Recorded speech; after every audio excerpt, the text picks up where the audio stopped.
The tale of the overconfident ventilation officer. I was sat in the room of death with a cigarette hanging out of my gob. All the usual suspects were there, the togs, some of my production boys, and a handful of shoppies. We were all minding our own business and talking shit amongst ourselves about the bullshit we had to endure from passengers when a handful of stripes walked in. It was unusual for stripes to come into the crew bar's room of death. They usually hang around in their ship box of a wardroom, a place for all the officers, or if I could be fucked to enter, I could go and hang out in there if I wanted, but I never did. I guess the stripes were feeling horny and decided to go to a place that they could see some women and try it on, as they usually would. Fortunately, for most of the girls on board, they had already wised up to the fact that the vast majority of the stripes on the bucket were wankers, some of whom with severe egos would fuck them and then fuck them off. This group were low-ranked stripes, most of which were single stripes, and a few were a stripe and a half. I outranked the majority of this rabble. I have 1.5 stripes, but I never wore them, nor did I wear my whites. My domain is the theatre, and I wear black. One of the stripes, an overconfident scouser, told me to stand up and give up my seat. He did this as I was surrounded by more female crew than male. I looked at him and told this one striped sack of shit to go fuck himself. This douchebag looked at me, then lowered himself to touch noses with me. I looked into his eyes unflinching and looking through his soul like it was nothing. "What did you say?" he snarled. "I told you to go fuck yourself. In fact, I'll tell you again as you might be going deaf, fucking mug. Go fuck yourself." I had a grin on my face as the room fell silent. His posse of unsavoury striped boys all came in closer as though they were about to attempt to intimidate me. "First of all," I said, "you're inferior to me. All of you, with the exception of Pinky and Perky over there.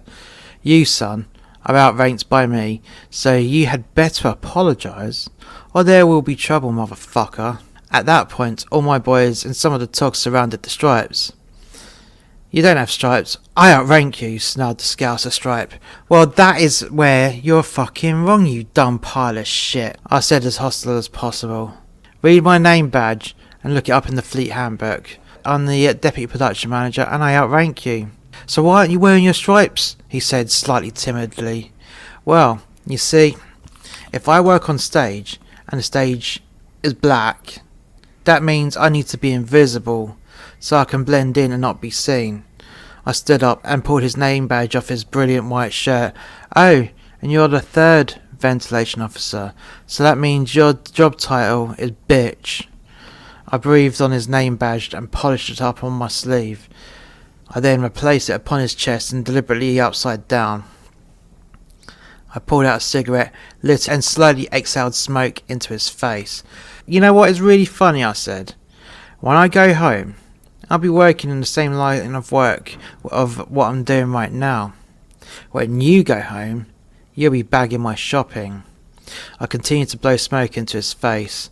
"It's time you boys left," I said, as I pointed towards the door. They didn't move. "Don't make it in order, you sorry little cunts." One by one they left. The Scouse ventilation officer left last as he was still looking at me, reeling with fury, as I had beaten him at his own game of humiliation. As he went out of the door, he turned to face me and said the magical words, "This isn't over." "I should hope it isn't, as I'm going to enjoy bitching you, you fucking mug," I said loud and proud as he slammed the door behind him.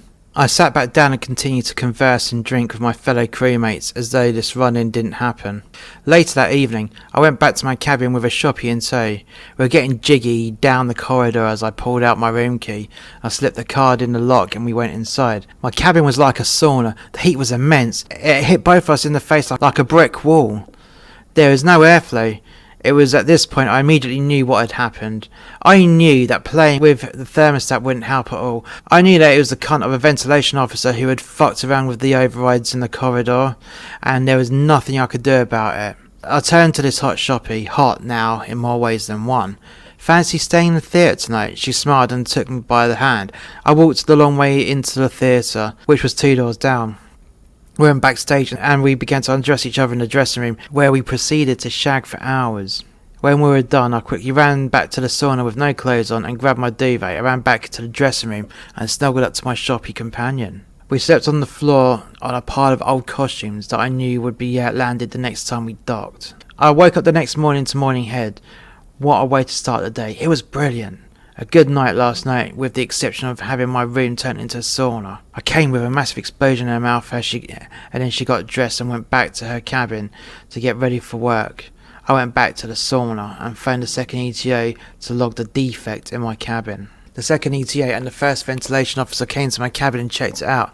I can tell you exactly the problem, guys. The third ventilation officer was being a prick to me last night and showing off to his friends. So when I put him in his place, he left and did this. Yeah, that seems about right. The guy's a knob, said the first ventilation officer. You don't happen to know where the prick lives, do you? I said. 4505. Why? Why, are you after a bit of revenge? Said the first ventilation officer. I grinned and said, well, that would be telling. The second ETA and the first ventilation officer laughed. Don't go too far, said the first ventilation officer. Keep it respectable. Oh, don't worry about that. Let's just say that he'll find himself in a sticky situation. 2 days later it was crew rounds. This was the annual cabin inspection to see if there's any defects and to see if you've been living like a pig. I woke up early and went to the officer's mess to have breakfast, also to see if that Scouser fuckwit was there and not in his cabin. As I scoffed down a full English, he walked in. Right, time to get to work, I thought to myself. I left the mess and proceeded to the deck for Zone 5, Cabin 05. I arrived at this prick's cabin and looked at my watch. 2 hours till inspection. I also knew that he would not be returning to his cabin, as he was going straight to work after breakfast. I put my hand into my pocket and pulled out 2 tubes of super glue. I squirted a big dose of glue into the keycard slot, then squirted both tubes into the gaps around the door. By the time the glue went off, there was no opening it.